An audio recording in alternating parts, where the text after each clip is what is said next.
سلام ፍትዋት ተኸታተልቲ መደብ ዘለኹም ሰላምኩም ዝሓንዳውልኩ ሎሙን ከም ተልሙድ በሓደሽ ሓበሬታ ምጽኩም ኣለኹም ንሎሚናኹም ዘብሎ ሓበሬታ ሌሊና አሌክስ ምስጢር ፈሊጣቶላም በዚህ ምክንያት ድማ ተማሊ ናብ ገዛ ፀዊዓ ክተናጋግሮ ፈቲና ነራም ይኹን ዳንበር እቲ ዝተባሃለቶ ኩሉ ምስጢር ሓቂ ኮይኑ ረኺባቶ በዚህ ምክንያት ድማ ብጣዕሚ ሓዚና ምክንያቱ ካብ አሌክስ ከምዛ ዓይነት ተግባር ከምዛ ዓይነት ፍጻመ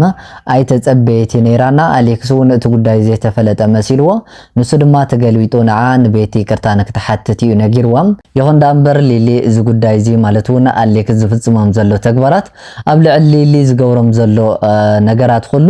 እንዳፈለጠት ከምዘይፈለጠት መሲላ ክተናጋግሮ ፈቲና አሌክስ ወን በወገኑ እሱ ተገልቢጡ ዘይኾን ዘረባ እንዳተዘራባ ጸኒሕና ስለዚህ ሐዝ ደማ ሊሊ እቲ ጉዳይ እታ ውሽጣ ሒዛቶ ዝነበረት ምስጢር ንኹሉ አቃሊዓቶ ተርከብ ሱንታይ ዝብል ሙሉ ትሕሶና አኹም ቀሪበልኩም ኣለኹም እስካ ፍጻመም ሳይጸኒኹም መደባቴን ክትካፈሉ እንዳዓደምኹ ቅድሚያ ግንስ ቻናል ቤተሰብ ዝኾኑ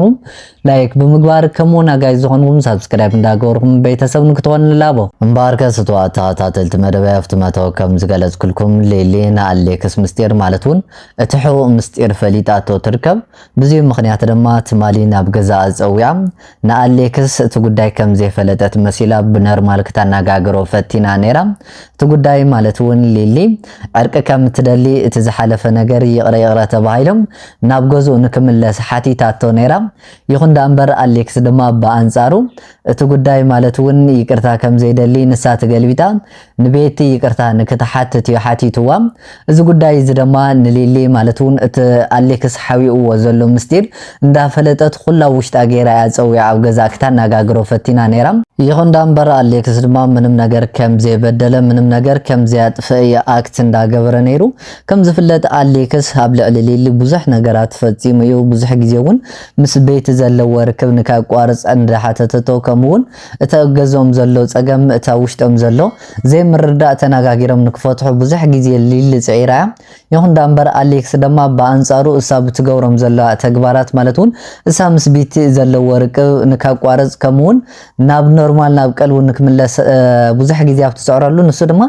በህልኽ ዲዩ ወይስ በድልየትዩ በተደጋጋሚ ናብ ቤት እንዳኸደ ምሳ እንዳሓደረ ከምውን ዘይኾኑ ተግባራት እንዳፈጸመን ሊሊ ብዙሕ ግዜ ሕዚን ዋይና ሊሊ ድማ እስተግባር እዚ ማለት ወን ብዘይምርዳእ ወይ ድማ በተታላሊኹ ዝፍጽሞም ብዝብል ያ ብዙሕ ግዜ እንዳጻዓረት ጸኒሓ ይኹን ዳንበር አሌክስ ክምለስ አይኻለ ሕዝግን ብጣዕሚ መሐዘን ዝኾነ ዜና ማለት ወን ሊሊ ዘይተጸበየቶ አሌክስ ከምዛ ዓይነት ተግባር ክፍጽም ኢላ ዘይተጸበየቶ ነገር እዩ አጋጢሟ ዝርከብ ንሱ ድማ ሊሊ ማለት ወን አሌክስ ብዙሕ ግዜ ጸይራ ክምለስ ስለዘይኻለ እንታይ ተፈጢሩ እንታይ ያጋጢሙ ኢላ ክታጻር ፈቲና ነራ ኣብዚ ጉዳይ እዚ ድማ ማለት ወን ንሳ ዘይተጸበየቶ ነገር ያጋጢሟ እዚ ምስ ፈለጠት ድማ ንአሌክስ ንገዛ ጸዊዓ ማለት ወን ብዙሕ ግዜ ናጥፋተኛ ከም ዝኾነት ሊሊ ብዙሕ ግዜ ከም ትጫጫ ከም እሳ ካብ ገዛ ከም ተሰጎላ ከምውን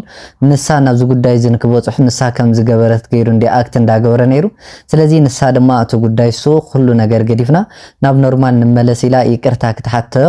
ኣብ ጸዋዕትሉ ማለት ወን እቲ ምስጢር ስለ ዝፈለጠት ንአሌክስ ዘሎ ጸገማት ኩሉ ሰው ንክፈልጥ ኢላ ከም ገይራና ምክንያቱ አሌክስ ኣብ ውሽጡ ዝሓዞ ዝፈጸመ ተግባር ስለ ዘሎ ማንም ሰው ክፈልጠለ አይደሊ በዚህ ምክንያት ድማ ሊሊ ጥፋተኛ ከም ዘይኾነቲ እቲ ጉዳይ እንትን ማለት ወን ሊሊ እሳ ናጻ ከም ዝኾነት ግልጽ ንምግባር ያ ንአሌክስ ጸዊዓ ይቅርታ ሓቲታት ጉዳይም ድማ ተናጋጊሮም ንክፈትሑ ናብ ገዙ ንክምለስ ነገ ጸዊዓቶ አዲማቶ ከመሆና ነጋጊራቶ ይኹን ዳንበር አሌክስ ድማ በአንጻሩ ካሊ ምክንያት ማለት ወን ንክፋላለዩ ንክባአሱ እዩ ደሊ ዘሎና ስለዚህ ካሊ ምክንያት ሒዙ ቃሪው ንሱ ድማ ንቤቲ ይቅርታ ንክትብላ ሓቲትዋ ሊሊ ድማ እዚ ጉዳይ እዚ ማለት ወን አሌክስ ዝፍጽሞም ዘሎ ምስ ቤቲ ዘሎ ወርክብ ንሊሊ ንዓ ተጫቃጨው ማለት ወን ንሳ ከም ጥፋተኛ አምሲሩ ካዋ ተፈልዩ ምስ ቤት መንባር ስለዝደሊ ዘሎ እዚ ምክንያት እዚ ስለዝፈለጠት ንሳ ድማ እቲ ጉዳይ ማለት ወን እሱ ዝገብሮም ዘሎ ኩሉ ሰው ንክፈልጥ ከምውን እሳ ጥፋተኛ ከም ዘይኾነት ግልጽ ንምግባር ያ እቲ ጉዳይ ማለት ወን እቲ አሌክስ ዝፍጽሞም ምስ ቤቲ ናይ መንባር ድሌት ከም ንየወደ ይውሊል ብለ